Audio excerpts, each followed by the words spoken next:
In today's gospel, we see the stark contrast between the humble confidence of Christ and the arrogant insecurity of the Pharisees.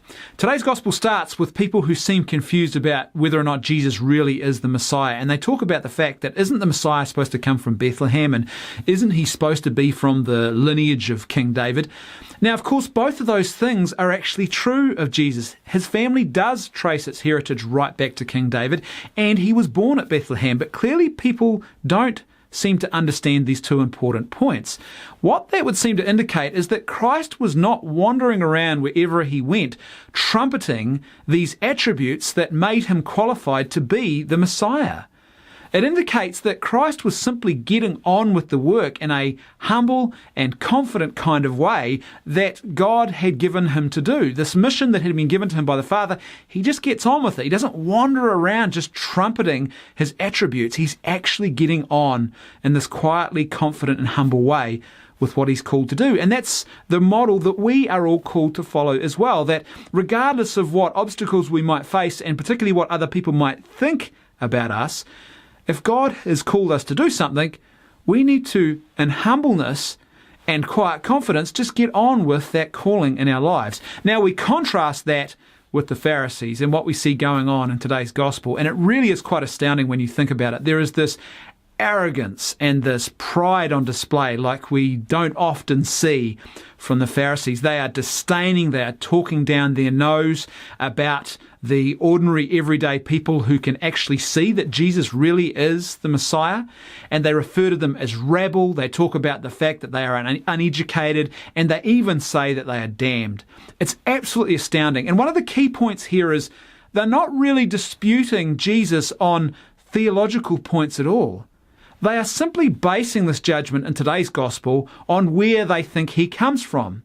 They, once again, also don't seem to understand that he was born in Bethlehem, and they think he comes from Galilee. And their whole premise today is that how can any prophet come from Galilee? God could never use someone from Galilee. They just can't believe that could happen. Now, that's really astounding when you think about the fact that these are men who are leaders in the Jewish tradition, which includes God working as a pillar of fire and a pillar of cloud. It includes all of those wondrous deeds that were done in Egypt, all of the amazing things that happened in captivity.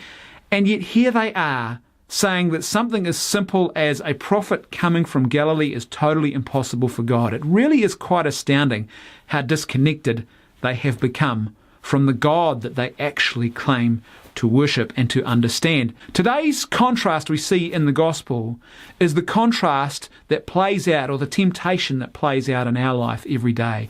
And the challenge for us is to be more like Christ, to have that humble confidence, to get on with what he has called us to do, and not to worry about what others think, as opposed to that prideful arrogance and that insecurity where we would look down our nose at others and the way in which God might be working, and we would be tempted to say, well, no, God could never work like that, because we have an idea in our mind, a very fixed, square idea of how we think God should be at work. And the challenge, of course, is to be open to God's leading and working wherever and however it comes into our lives, and to also be about quietly and confidently, with humility, getting on with the call, the work, the mission that Christ has given to each and every one of us.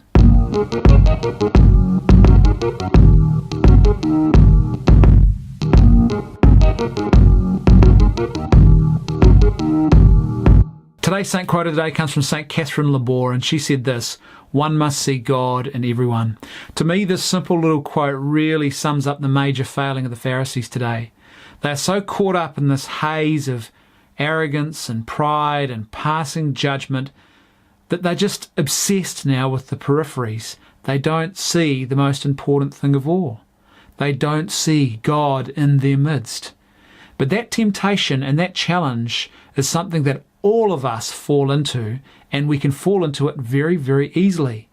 It can be very tempting to read scriptures like today's and to think that, oh, well, I would never be like the Pharisees, those evil men. Thank goodness I'm not like them. In actual fact, we are all like the Pharisees. It's a temptation we all need to fight.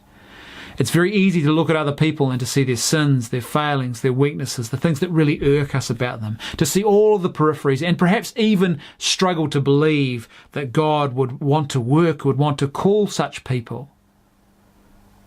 But the one most important thing in all of that haze of judgment we forget is that God is calling them, that God is at work in their life as well, that they are made in the image and likeness of God, and that God loves them just as much and just as profoundly as he loves each and every one of us.